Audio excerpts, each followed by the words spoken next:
यहाँ किसी भी पद पोस्ट की इच्छा मत करना। ठीक है, कोई सर्विस कर रहा है वो तो अलग बात है, प्रमोशन हुआ तो हुआ, नहीं तो इस बात की आशा नहीं करे कि मैं बहुत बड़ा अधिकारी बनूं जब व्यापार पड़े। जहाँ रखे भगवान उसी तरह रहे, और अलग से किसी भी पद की ट्राई नहीं करे, किसी सरपंच की, मेंबर की, एम। सर नमस्कार सर। सर क्या नाम है आपका? नरेश पाल दास। नरेश जी, आप कहाँ के रहने वाले हैं? मैं कंकरखेड़ा मेरठ का रहने वाला हूँ जी। सर क्या काम करते हैं आप? मैं अभी तो पुलिस फोर्स से रिटायरमेंट हो गया जी। सर संत रामपाल जी महाराज से कब जुड़े आप? मैं संत रामपाल जी महाराज से 2009 में जुड़ा जी। सर संत रामपाल जी महाराज से जुड़ने से पहले क्या आप कोई भक्ति साधना भी करते थे? जी हाँ सर, मैं संत डॉक्टर शौनक देव जी से जुड़ा हुआ था सन 94 से, और वही भक्ति में 17 साल तक लगातार किया। सर फिर आप संत रामपाल जी महाराज की शरण में कैसे आए? ऐसा था जी, उस दिन हम लाइन के अंदर थे और संत रामपाल जी महाराज के जो भगत थे वो मंदिर में बैठे हुए थे, और उस मंदिर में मैंने जाके उनको बोला भाई आज विश्वकर्मा का दिन है, आप प्रसाद वगैरह ले आओ। तो बोला यार विश्वकर्मा को किसने बताया? भगवान, भगवान तो कबीर साहब है। मैंने उसको बोला यार हमने तो कभी ऐसा सुना नहीं और देखा भी नहीं, ना कहीं पढ़ा, आप बोल रहे कि कबीर साहब भगवान है। बोला मेरे पास एक बुक रखी, लाइन में जाके आप उसको पढ़ना, आपको पता लगेगा। तो भगत जी ने शाम के टाइम लाइन में मुझे वो पुस्तक दी, गहरी नज़र गीता में। मैंने उसको पढ़ा सर, और पढ़ते पढ़ते 2 दिन तक मैंने लगातार उसको पढ़ा, और इसके बाद मुझे टोटल ज्ञान हुआ कि गीता में क्या लिखा है क्या नहीं लिखा। इतना अच्छा उसके अंदर ज्ञान था कि मैंने प्रण कर लिया उसी दिन से कि मैं आज के बाद ये जो भक्ति मुझे बताई है डॉक्टर शौनक देव ब्रह्मचारी संत ने, ये मैं भक्ति बिल्कुल नहीं करूँगा। तो इसके बाद मैंने भगत जी से बोला भगत जी मैं आपके गुरु से नाम लेना चाहता हूँ। तो भगत जी बोले भाई 5 महीने बाद छुट्टी जाऊँगा, इसके बाद ही जो है ना आप नाम मिल सकता है। मगर ठीक है, मैं भी 5 महीने के बाद ही छुट्टी जाऊँगा। तो जैसे ही वो 5 महीने के बाद छुट्टी गई, मैं उनके घर ही चला गया जी, आश्रम गया, और वहाँ से परमात्मा संत रामपाल जी महाराज से नाम लेके आया मैं। सर आपने कोई गुरु बनाए थे और उनकी 17 साल तक भक्ति साधना की, फिर आपको संत रामपाल जी महाराज की पुस्तक गहरी नज़र गीता में मिली। ऐसी उस पुस्तक में क्या लिखा था जो आपने 17 साल की भक्ति छोड़कर संत रामपाल जी महाराज से नाम दीक्षा ली? जो हम भक्ति पहले कर रहे थे वो भक्ति सदग्रंथों से प्रमाणित नहीं थी, और जो भक्ति विधि संत रामपाल जी महाराज ने हमको दी वो सदग्रंथों से प्रमाणित थी सर। सर संत रामपाल जी महाराज से नाम दीक्षा लेने के बाद क्या आपको कोई लाभ भी प्राप्त हुए? जी हाँ, मुझे संत रामपाल जी महाराज से दीक्षा लेने के बाद में बहुत लाभ हुए। पहला लाभ तो यही हुआ भगत जी कि मेरे को सद्भक्ति मिली सदग्रंथों के हिसाब से, और दूसरा लाभ मुझे ये हुआ कि मैं फोर्स के अंदर एक मैकेनिक पद पे था।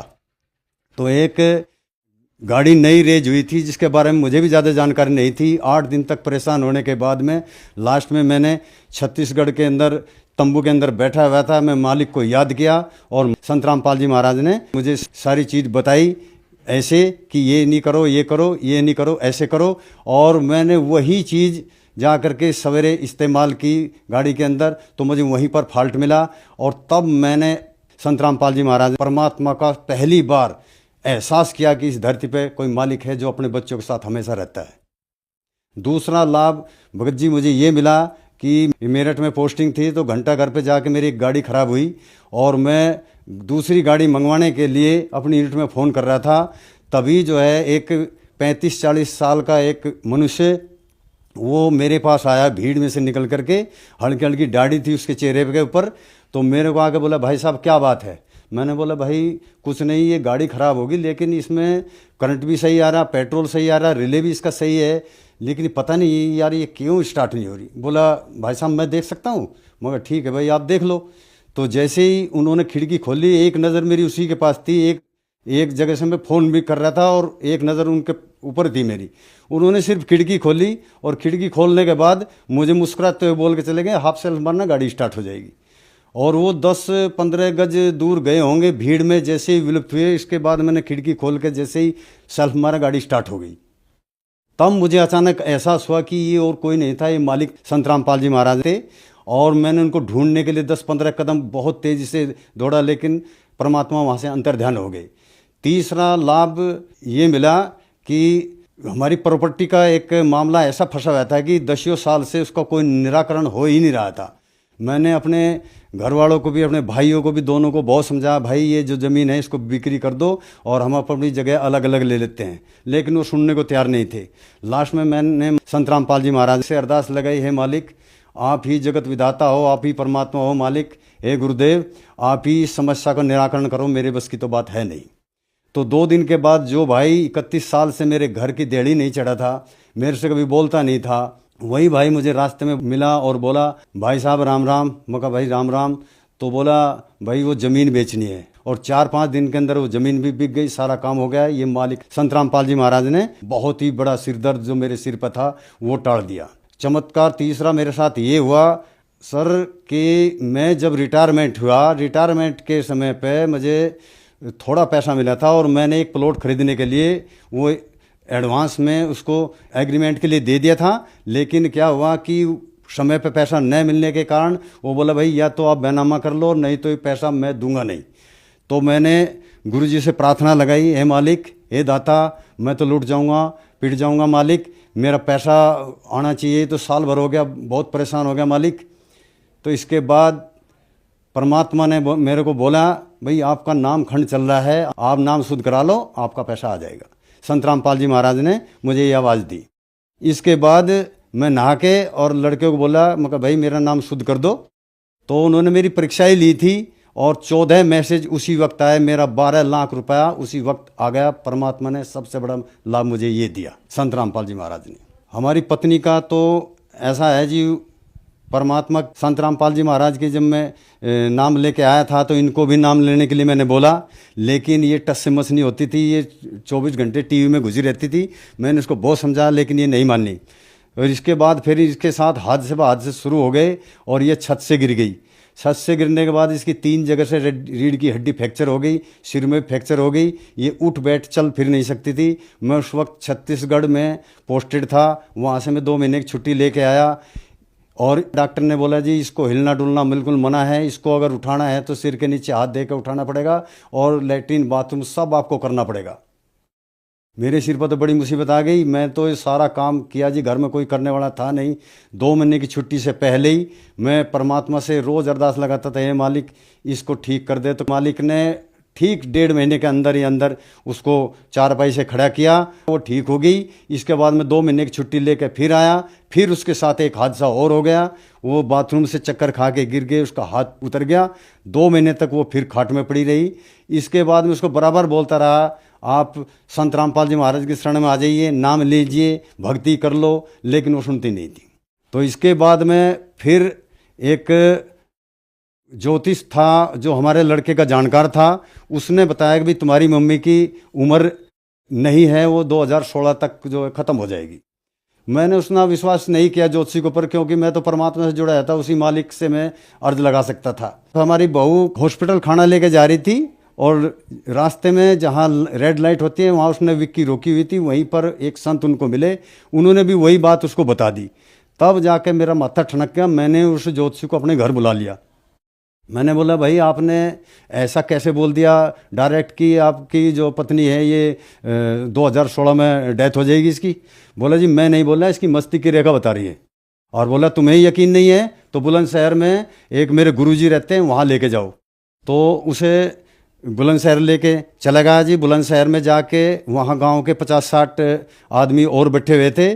तब उन्होंने बताया कि इन्होंने पहले भी 3 हमारे गांव के आदमी थे, उनको भी मृत्यु की घड़ी बताई थी कि इस टाइम पे आप मर जाओगे, और उस समय पर उनकी मृत्यु निश्चित हो गई। तो तब मैं भी डर गया। तो मैंने मेरी पत्नी ने उनसे पूछा कि मेरी भी मृत्यु की घड़ी बता दो। तब उन्होंने बताया कि 32 हफ्ते का समय है और इसमें भी आपके ऊपर इतने कष्ट आएंगे कि आप रो जाओगी। तो हमारी पत्नी डर गई और मेरे को बोली कि मुझे संत रामपाल जी महाराज के पास ले चलो, मैंने नाम दीक्षा लेनी है उनसे। तब मैं वहाँ से उनको आश्रम लेके आया। उस वक्त भी उनके हाथ में प्लास्टर लगा हुआ था।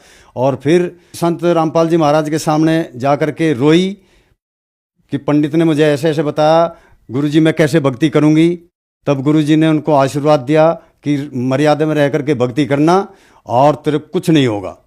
आज का दिन ले सर जी, आज तक उसका कान भी तत्ता नहीं हुआ। संत रामपाल जी महाराज की कृपा से वो बिल्कुल सही सलामत है और घर में सारा काम कर लेती है और ठीक ठाक घूम रही। आज तक वो बीमार भी नहीं हुई।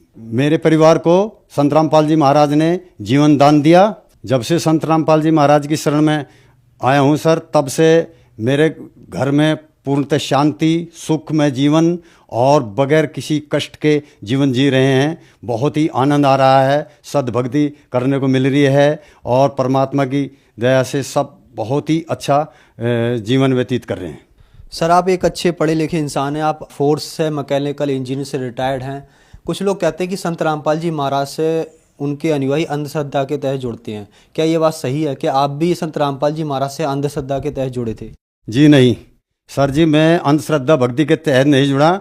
मैं तो पहले भी भक्ति कर ही रहा था और मैं शरीर से भी स्वस्थ था और आर्थिक स्थिति मेरी सही थी। मैं सिर्फ संत रामपाल जी महाराज से सद्भक्ति के कारण जुड़ा था। संत रामपाल जी महाराज है वो सद्ग्रंथों के आधार पर जो है सद्भक्ति देते हैं और उन्हीं से हमको लाभ मिलते हैं। सर, संत रामपाल जी महाराज से नाम दीक्षा लेने के बाद आपको बहुत सारे लाभ प्राप्त हुए। तो जो दर्शक आज आपको देख रहे हैं, आप उन्हें क्या संदेश देना चाहेंगे? जो भी दर्शक आज मुझे देख रहे हैं, मैं उनको संदेश तो क्या, मैं तो सिर्फ उनसे विनती करना चाहता हूं कि जो भी अलग अलग पंथों में अलग अलग संतों के पास जुड़े हुए हैं, उन भक्तों को मैं सिर्फ यही एक विनती करना चाहता हूं कि संत रामपाल जी महाराज का चैनल पर सत्संग आता है, सभी भाई एक बार तो कम से कम उसको खोल कर देख लो, अपने ज्ञान को तो देख लो कि हमारे सदग्रंथ क्या बता रहे हैं और संत रामपाल जी महाराज क्या बता रहे हैं, तुम्हारे गुरु जी क्या बता रहे हैं, तुलना करके देख लो और तब जुड़ो। सर, संत रामपाल जी महाराज से कैसे जुड़ सकते हैं? संत रामपाल जी महाराज से अनेक चैनलों पे सत्संग आता है संत रामपाल जी महाराज का। उनके नीचे एक पीली कलर की पट्टी चलती है जिसके ऊपर नंबर लिखे होते हैं आश्रमों के। आप भी अपने उन नंबर पर फ़ोन करके पता कर लो कि हमारे डिस्ट्रिक्ट में नामदान सेंटर कहाँ है और उनके नंबर क्या है और वहाँ से आप जुड़ सकते हो। धन्यवाद सर।